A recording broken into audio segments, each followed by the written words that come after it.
할렐루야. 주님을 찬양합니다. 오늘 제게 주어진 제목은 기도운동과 평신도 선교 활성화라는 이야기입니다. 제가 몇 년 전에 부산의 마산에 있는 문창교회에 방문한 일이 있었습니다. 전도 집회를 하고 나오는데 제 일생에서 가장 큰 도전을 받는 시간이 되었습니다.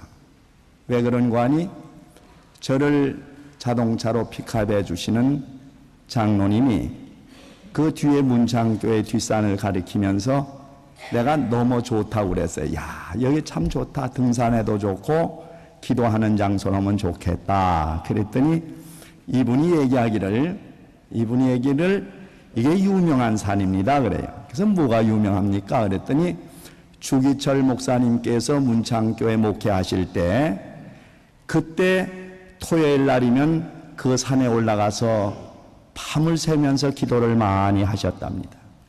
근데 우리나라의 기독교 방송국에서 방송하는 가운데 그런 이야기인데 거기에 바위가 있는데 십자가 바위가 생겼다는 거예요. 거기가 있어서 했는지 없는데 기도해서 생기니 그게 중요한 건 아니고, 제게 챌린지를 받은 것은 주기철 목사님이 마지막 순교하는데 갈 때까지 갈 수 있었던 힘이 나변에 있었는가. 저는 그렇게 생각했습니다. 그 문창교회 뒷산에서 일생을 주님 앞에 무릎을 꿇었기 때문에 끝까지 승리할 수 있었다고 저는 믿습니다. 그리고 제가 와서 교회에서 당회에다 얘기를 했어요. 저도 토요일 날이면 기도하러 가고 싶다고. 그래서 우리 교회는 당회가 토요일 날 있는데 제가 다른 일을 제해놓고 교회 문제와 한국과 세계 죽어가는 영혼들을 살려달라고 토요일 날이면 산에 올라가서 밤이 늦도록 손을 들고 많이 울고 몸부림을 치다가 내려옵니다. 그렇습니다. 한 사람의 영혼이 구원받는 게 말로 되는 게 아니더라고요. 입으로만 스피치가 되는, 전도가 되는 것이 아니라 전도는 무릎으로 해야 될 줄 믿습니다. 요한에서 내가 천국은 무릎으로 간다고 그랬는데 전도는 무릎으로 하는 것 같아요. 그래서 제가 오늘 이 시간에 여러분에게 제안합니다. 제가 우리 한국기독실업인회 중앙회 부회장을 맡고 있는데 6년 동안 우리나라 실업인들 50명 이상을 개인 전도해서 등록시킨 사람들에게 주는 전도상을 6년 받았습니다. 제 자랑이 될까봐 좀 송구스러운데, 근데 어떻게 그렇게 할 수 있었는가? 여기 보면 제 수첩에 전도 대상자 카드가 있습니다. 여기 10명이 써 있어요. 그래서 1월 정월 초하는 날이면은 내 주변에 있는 사람들, 같이 사업하는 사람들, 또 그리고 함께 거래관계에 있는 사람들, 이런 주변에 아직도 예수 믿지 않는 사람들의 이름을 적어놓고 주야로 그들을 위해서 기도했는데, 글쎄 어떤 이들은 17년 만에도 하나님이 응답하셨어요. 기적이 일어났어요. 저는 그러므로 전도운동, 선교운동은 기도운동으로 시작돼야 된다는 말이 참말이라고 믿습니다. 그 다음에 이 선교하는데 중요한 게 있는 걸 알았습니다. 여러분 한번 물어볼게요. 양이 양을 낳습니까? 목자가 양을 낳습니까? 확실하게 좀 얘기해 보세요. 그래요. 양이 양을 낳는 거예요. 한 교회 성장에 있어서 중요한 역할은 평신도 역할입니다. 지난번에 홍정길 목사님이 우리 교회에 오셔서 재직 수련회 하는데 이런 얘기를 했는데 제 마음에 챌린지를 받았어요. 한국교회가 평신도를 다 병신도를 만들었대나요? 그래요. 영국의 짐 그레함 목사님이 쓴 잠자는 거인을 깨운다라는 책을 읽고 많은 영향을 받았습니다. 오늘 한국교회가 이렇게 군중처럼 많이 모였다 흩어지고 그것이 중요한 것이 아니라 평신도 한 사람 한 사람에게 사명감을 주셔야 될 줄 확신합니다. 왜 사람이 전도 안 하지요? 그래요. 가만히 보니까 구원의 확신이 없는 사람이 전도 안 해요. 구원받았는지 10원 받았는지 진감인가 하니까 저도 천국에 갈 건지 만국에 갈 건지 진감인가 하는데 누가 말해요?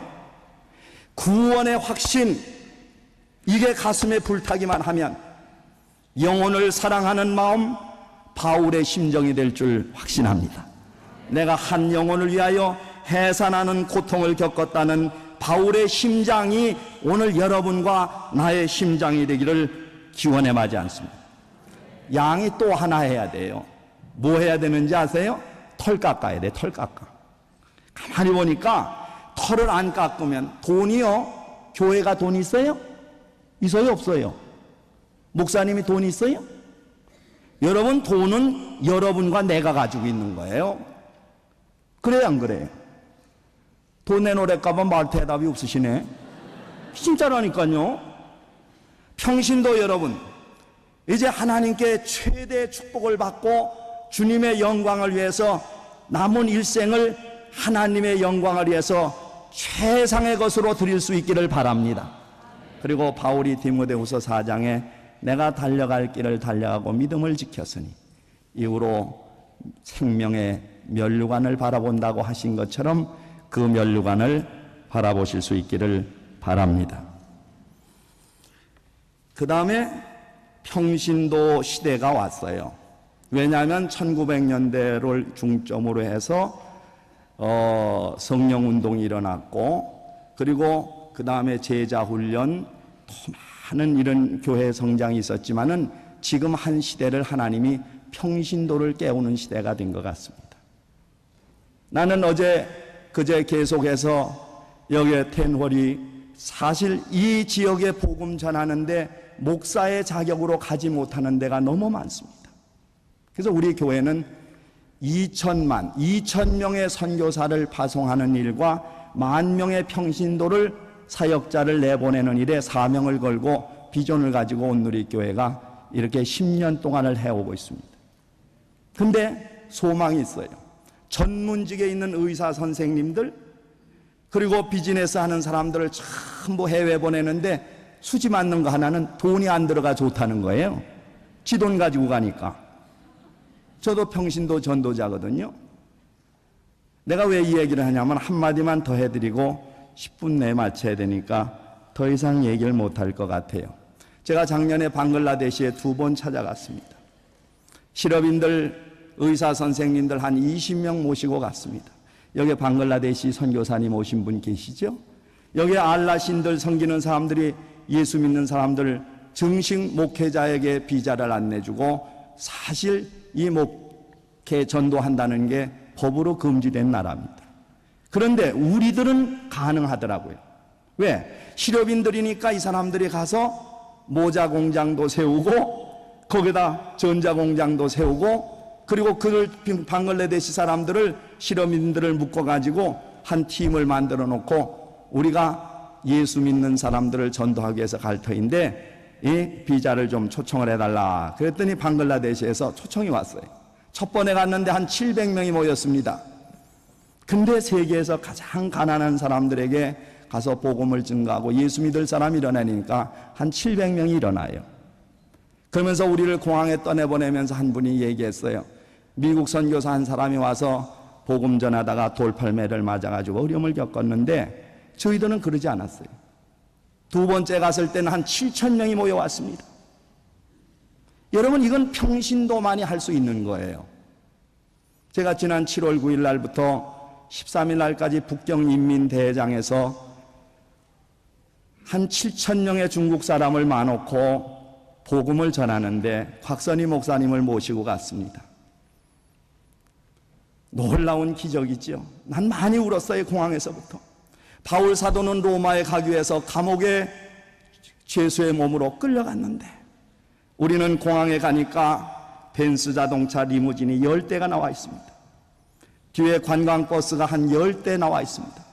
한 400명의 실업인들과 함께 가서 복음을 증거하고, 그리고 영빈관 조대에서 마지막 1,000명이 만찬을 하고, 그리고 우리가 처음에 간 것보다 1,000배나 10,000배나 더 좋은 일을 해주셨고 하나님께 영광 돌릴 수가 있었습니다. 할렐루야. 이거는 평신도이기 때문에 되는 거예요. 그 사람들이 우리 사업 가니까 우리 부르지요. 그래요? 여러분들이 이제 잠자는 거인들이 되시기를 바랍니다. 이번에 깨어나시기를 바랍니다. 그리고 함께 손을 잡고 세계를 향하여 나갈 수 있는 종들이 되시기를 주님의 이름으로 간곡히 기원해 마지 않습니다.